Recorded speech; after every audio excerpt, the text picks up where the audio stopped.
Kingdom Hearts, the game that's responsible for me losing thousands of dollars of my own hard-earned money. Kingdom Hearts has become a massive media franchise over the past 20 years of its existence. With the success of the original Kingdom Hearts game, it being the 10th best-selling game on the PlayStation 2 with 6 million copies, obviously Square and Disney immediately put sequels and spin-off media into production to capitalize on the hype surrounding this game. We've obviously seen how that turned out in the following years. I will never get my money back. But just like with all other large media franchises out there, some of that media can get mixed up in the shuffle and get lost over time. And Kingdom Hearts is definitely no stranger to that realm, with some pretty significant pieces of history regarding the series becoming lost or obscure, not seeing the light of day again for years. The lost media community has begun to grow massively in the past few years or so, dedicated to searching and documenting all things lost and unaccounted for. I personally love these kinds of topics. Something about it is just so tantalizing to think that something once existed but somehow got lost, and the big desire to find it. It has been documented on places like the Lost Media Wiki, which I highly recommend you go check out. So I've decided to make a video on 4 pieces of obscure and lost Kingdom Hearts media, the story behind them, and what could happen in the future. I've been wanting to make this video for quite a long time now, and it's so great that I finally have the time to do it, because this stuff is pretty interesting to me. So yeah, let's just get into it. Kingdom Hearts VCast. Now, this is probably the most well-known piece of Kingdom Hearts lost media, being talked about many times online before, but just in case you don't know, Kingdom Hearts VCast, or just simply Kingdom Hearts, is a mobile phone game developed by Superscape and published by Disney Interactive for the Verizon VCast service. Kind of like an early version of the App Store that we have now, but for early 2000s phones, where Verizon phone owners could download music, clips, and games, including Kingdom Hearts VCast. Released in October 2004 in Japan and February 2005 in the US, this game follows Sora, who, after falling asleep on the gummy ship, is transported to a place called Swordsman Island, with no sign of Donald or Goofy anywhere. It is Sora's job to find Donald and Goofy, traveling across other Disney worlds to find them. There's not much else to the story other than that, aside from Maleficent being the main villain.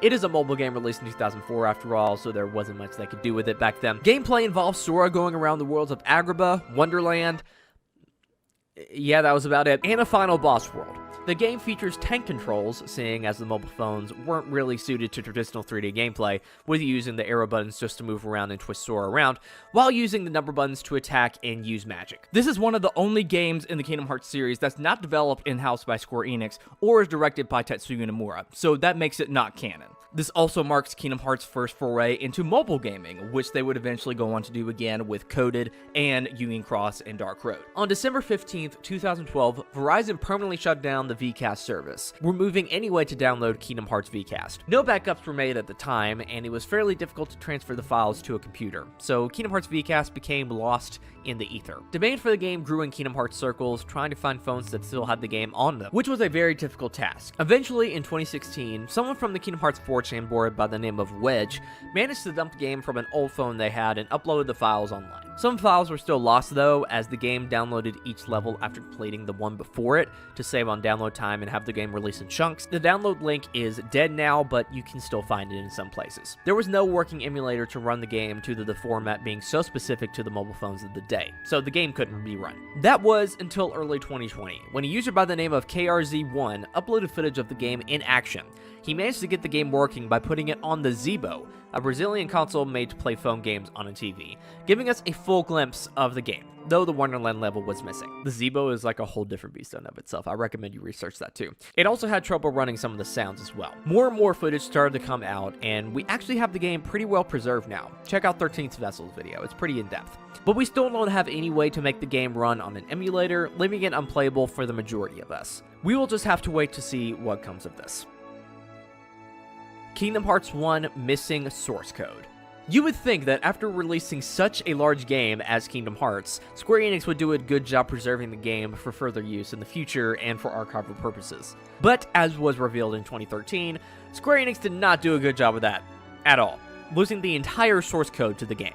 As stated by Tetsuya Nomura in 2013, while making Kingdom Hearts 1.5 HD Remix for the PlayStation 3, when they went to look for the source code for Kingdom Hearts 1, they couldn't find it anywhere, being completely lost somewhere in the Square Enix offices, or just lost period. In order to port the game to the PlayStation 3 for the collection, they had to salvage what little they had and build the game essentially from scratch. Quote, Kingdom Hearts 1 was created a long time ago, so actually the original data was missing already, he explained. It was lost, so we had to research and we had to dig out from the actual game what was available and recreate everything for HD. We had to recreate all the graphics, and it was actually not that easy. I can imagine. Because of the very protective nature of things like a game's source code to these companies and the possibility for a lawsuit from Disney or Square, even if we could find the game's source code, it wouldn't be available to the public in any way. And seeing as large of a company Square Enix is to lose their own game's source code, it is extremely unlikely that it will ever be found. But they have a new version they built for the remakes, so it's probably not something they care about anymore anyways,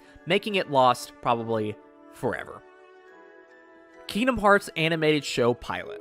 Now, this one has fascinated me for years and years, and for very good reason. Back in 2002, right after the game's North American release, an animator at Disney Television Animation named Seth Kersley saw to it to make an animatic pilot for a Kingdom Hearts TV show to pitch the Disney higher-ups to see if they would pick it up for a full series. That concept alone is just amazing in of itself that I want to cry, but moving on. As you can see from the panels I'm showing in the background right here, the series will loosely follow the plot of the original game, with the pilot taking place in Agrabah, as Sora, Donald, and Goofy go through the world, fight off Heartless, and try to stop the worlds from being consumed by darkness. Unfortunately for the entire population of the world, the series was never ultimately picked up, and lay dormant for around 12 years. Until in 2014, Kersley posted some of the panels from the pilot animatic onto his DeviantArt account, and also gave some details about the show. According to Kersley, the pilot was supposed to be dark. Very dark. Dealing with some dark themes and scenarios, including Maleficent possessing Riku after he snatched the lamp, as you can see in this panel.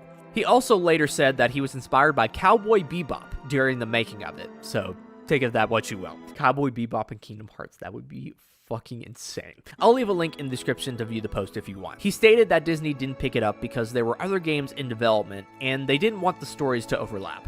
Some other sources say that the pilot was also too dark for a kid's show.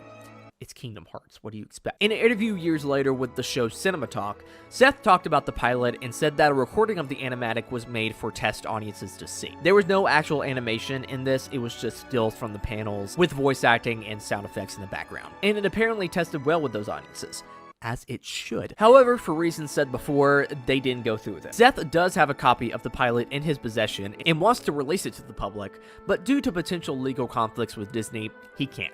But he said that he did request them if he could.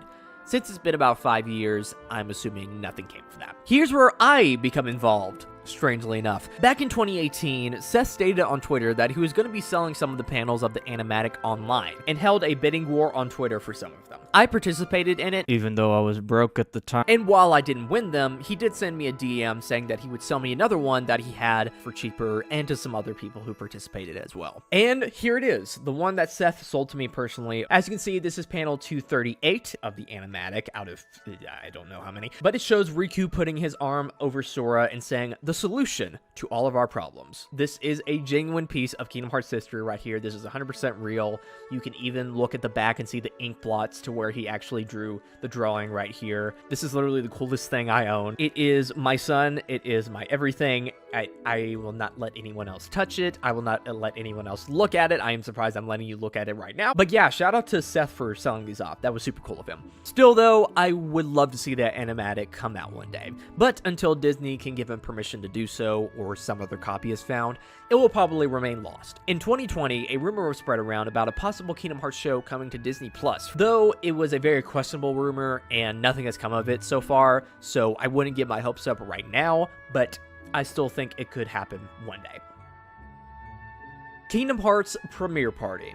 Now, I'm including this one just for the memes alone and just how bizarre it is. It has been found, but it was lost for a while, so I will include it on here. On August 26th, 2004, an event was held in Japan called Kingdom Hearts Premiere Party. The purpose of this event was to celebrate all things Kingdom Hearts, and to show a new trailer for the then upcoming Kingdom Hearts 2, which revealed Land of the Dragons and Pete for the game. The event was interesting, to say the least. As you can see from the glorious footage that you're seeing right now, the event featured costume versions of Sora, Donald, and Goofy, the first time a Disney World version of their Kingdom Hearts costume was shown, which are horrifying in my honest opinion. I mean, just Look at Sora's face. What the hell happened here? Looks like he just walked in on Mickey and Minnie getting it on, and now he can't unsee it. It also featured various dance numbers with Disney cast members and a scarily enthusiastic host for the whole thing. Hope she got paid per excited share. They also eventually go into the audience for pictures and handshakes, which probably would have horrified me if I was there. Footage of this event was lost for years. Only a few surviving pictures from the event showing Sora in his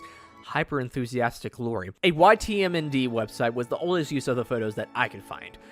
2000s humor at its finest, folks. This Sora costume was also featured in Disney parks back in the day, with pictures of that too. I'm sorry to whoever had to encounter that thing. Of course, this was memed to hell and back when these pictures started circulating, but no one seemed to have any footage from the actual event itself. Eventually, in 2015, footage was found and uploaded to YouTube before ultimately getting taken down. But YouTube user Kato Disney Mania uploaded the whole event for the world to see. Watch the whole thing. It is quite the experience.